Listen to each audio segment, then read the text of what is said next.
Donald Trump, make sure he does face a consequence, and that'll be at the ballot box in November. Kamala mentioned my name, I think, 21 times. She didn't mention the border. She didn't mention inflation. She didn't mention anything but my name over and over and over again. The 2024 U.S. presidential election is entering a critical phase.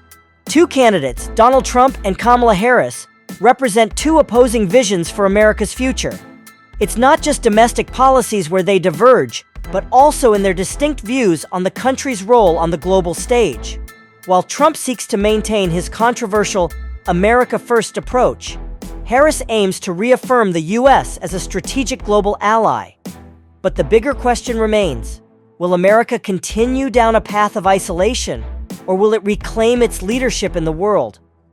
This confrontation between the two will shape not only the United States, but also the global order in the years to come.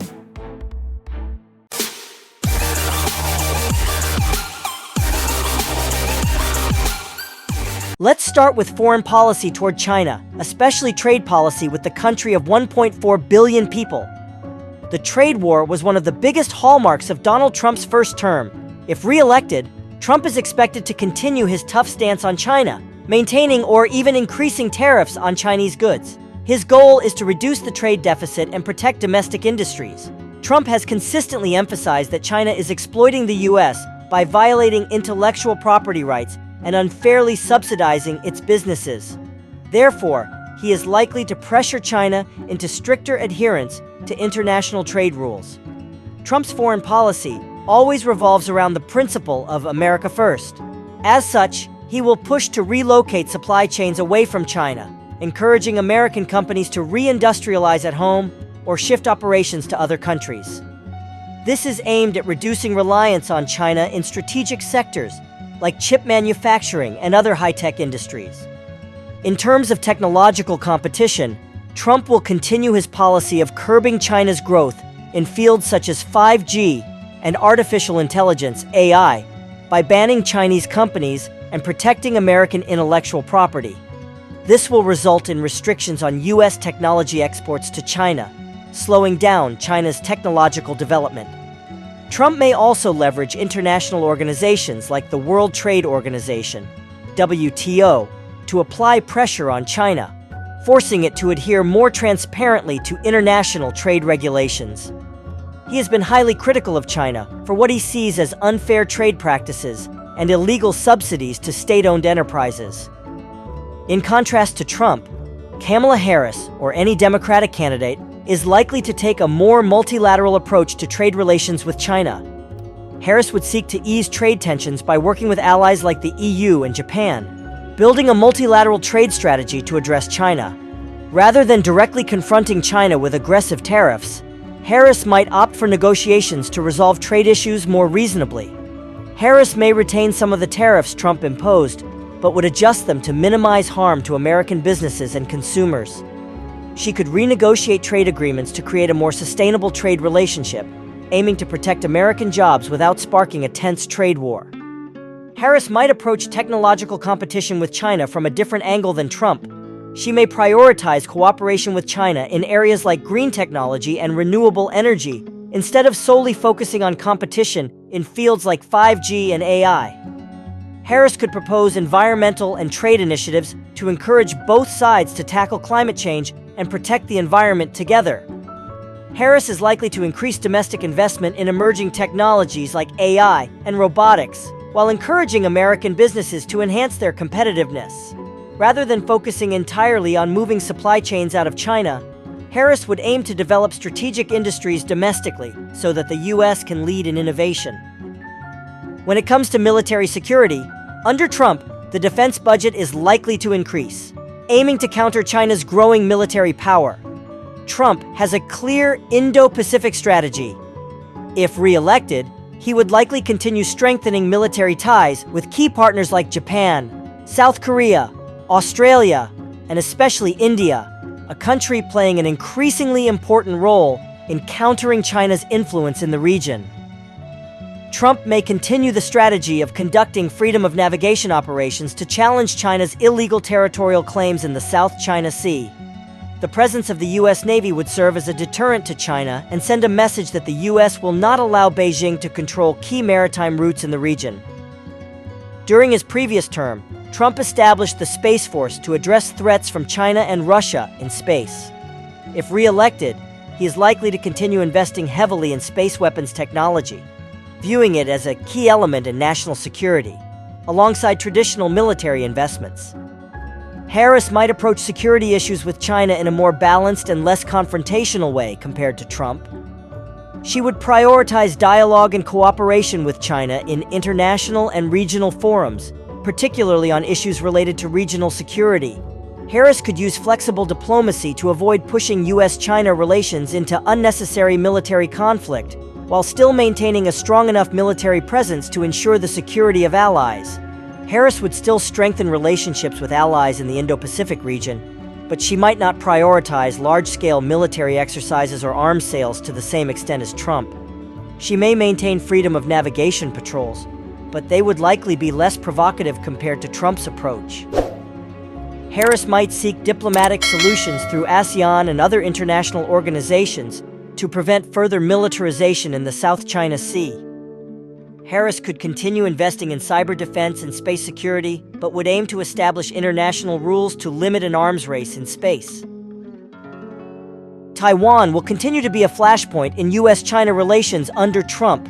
He is likely to ramp up arms sales to Taiwan, including advanced defense systems like anti-aircraft missiles and fighter jets, to strengthen Taiwan's ability to defend itself against the threat from China.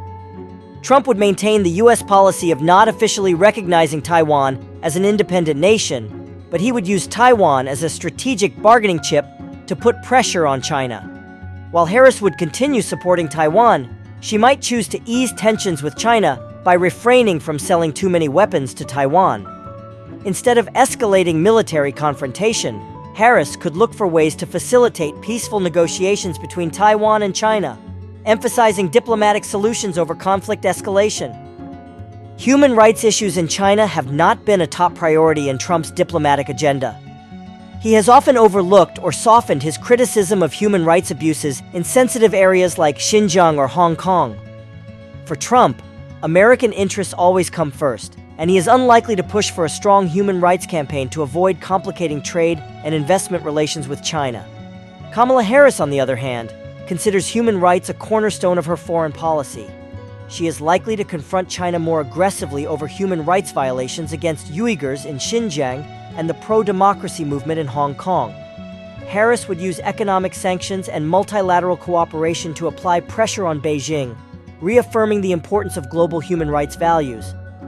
Trump has been a vocal critic of China's Belt and Road Initiative, BRI, claiming it's a strategy for Beijing to expand its influence globally.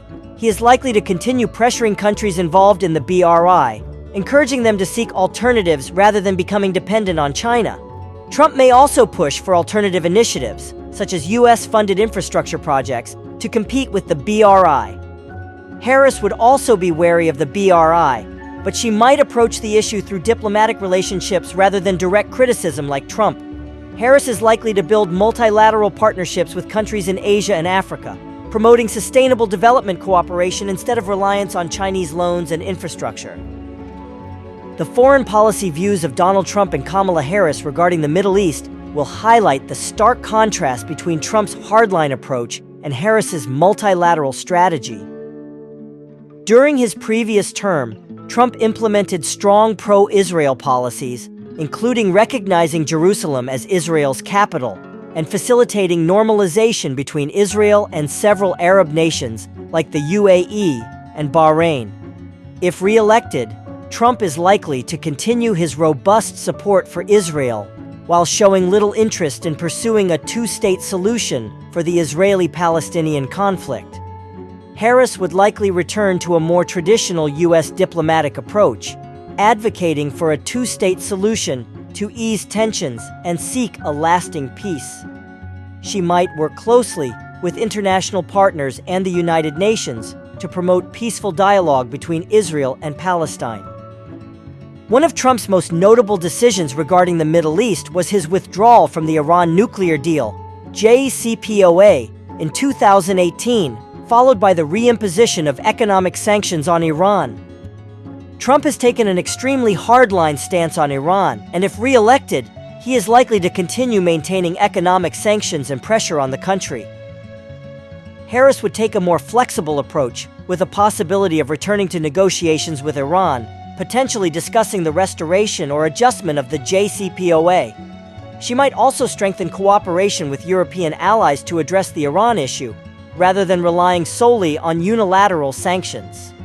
Trump has established strong relations with Gulf nations, particularly Saudi Arabia and the UAE. He has supported these countries in regional conflicts, including the war in Yemen, and has maintained significant arms deals. Trump has also focused on economic interests and energy cooperation, especially in oil, with Gulf states. Harris might reevaluate relations with Gulf states, particularly when it comes to human rights issues. While she would continue security cooperation, Harris might seek to gradually reduce military support for conflicts like Yemen and push for diplomatic solutions. Trump has taken a hardline stance on counterterrorism, but he has also committed to reducing U.S. military presence in the Middle East, especially by withdrawing troops from Afghanistan and Iraq. If re-elected, Trump would focus on airstrikes and using special forces to eliminate terrorist organizations like ISIS, rather than deploying large ground forces. Harris would likely maintain a small military presence to ensure regional security and protect U.S. interests. She would prioritize international cooperation in counterterrorism efforts, using diplomatic and intelligence measures over extensive military intervention. During his previous term, Trump expressed skepticism towards NATO, repeatedly questioning the importance of the alliance for U.S. interests. He strongly criticized NATO members for not contributing enough to defense spending and demanded that they take on more financial responsibility. Trump even threatened to withdraw the U.S. from NATO if other countries didn't meet the 2% GDP defense spending requirement.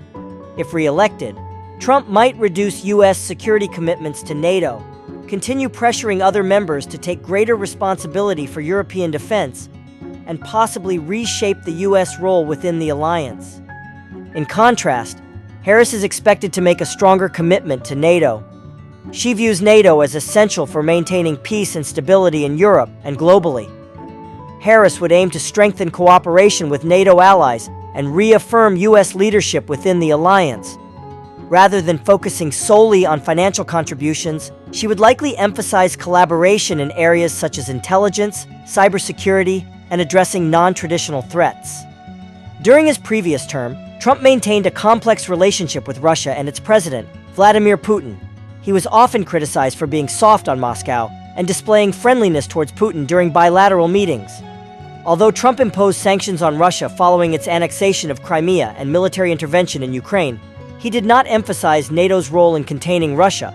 If re-elected, Trump might scale back NATO's involvement in issues related to Russia and encourage direct dialogue with Moscow, potentially raising concerns among NATO allies about the U.S. commitment to European security in the face of Russian threats.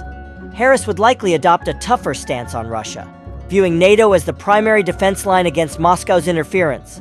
She would support strengthening NATO's military presence in Eastern Europe, particularly in the Baltic states and Poland, to deter Russia. Harris would also likely maintain or even intensify sanctions against Russia if it continues violating territorial sovereignty and politically interfering in European nations. She would view NATO as a critical defense alliance for upholding a democratic, rules-based international order. Trump tends to limit U.S. involvement in international conflicts.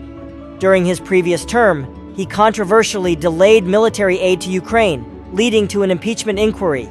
If re-elected, Trump is more likely to prioritize peace negotiations between Russia and Ukraine over providing direct military support to Kiev. He may refrain from increasing military commitments to Ukraine, instead seeking to neutralize or de-escalate the conflict through bilateral agreements with Russia. At the same time, Trump would likely push European nations and NATO to take on a greater role in addressing the Ukraine issue. In contrast, Harris would likely increase military support for Ukraine. She sees this as a key element in containing Russia and protecting the sovereignty of Eastern European nations. Harris would likely maintain and expand military aid programs, including providing advanced defensive weapons, military training support, and helping Ukraine strengthen its defense capabilities against Russian aggression. Unlike Trump, Harris would avoid bilateral deals with Putin, instead advocating for international negotiations to ensure Russia adheres to international law and respects Ukraine's sovereignty. Looking at the diplomatic perspectives of both candidates, it becomes clear that their approaches to China and Russia are distinctly different. For Trump, he tends to take a tougher stance on China, especially concerning economic and trade issues. However, with Russia, he has often been more conciliatory, prioritizing direct negotiations with President Putin and seeking to ease tensions between the two powers. Harris, on the other hand, adopts a firmer position on Russia, strongly supporting Ukraine in its conflict with Moscow and applying sanctions to restrain Russia.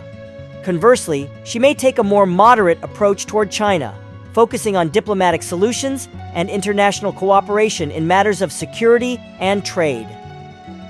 The 2024 election is not merely a choice between two candidates, but a decision about the future direction of an entire nation. While Donald Trump represents an isolationist foreign policy, putting America's interests first, Kamala Harris calls for cooperation and the global leadership role of the United States. The outcome of this election will not only impact 330 million Americans, but will also have far-reaching effects on the global balance of power. This November, the world will watch closely as American voters make their choice, marking a pivotal moment in the future of a superpower. And in the end, only time will tell. Will the U.S. continue building walls, or will it open bridges that connect the world? We will have to wait and see. Thank you for watching. Please share your thoughts in the comments, and don't forget to subscribe so you don't miss out on future analyses.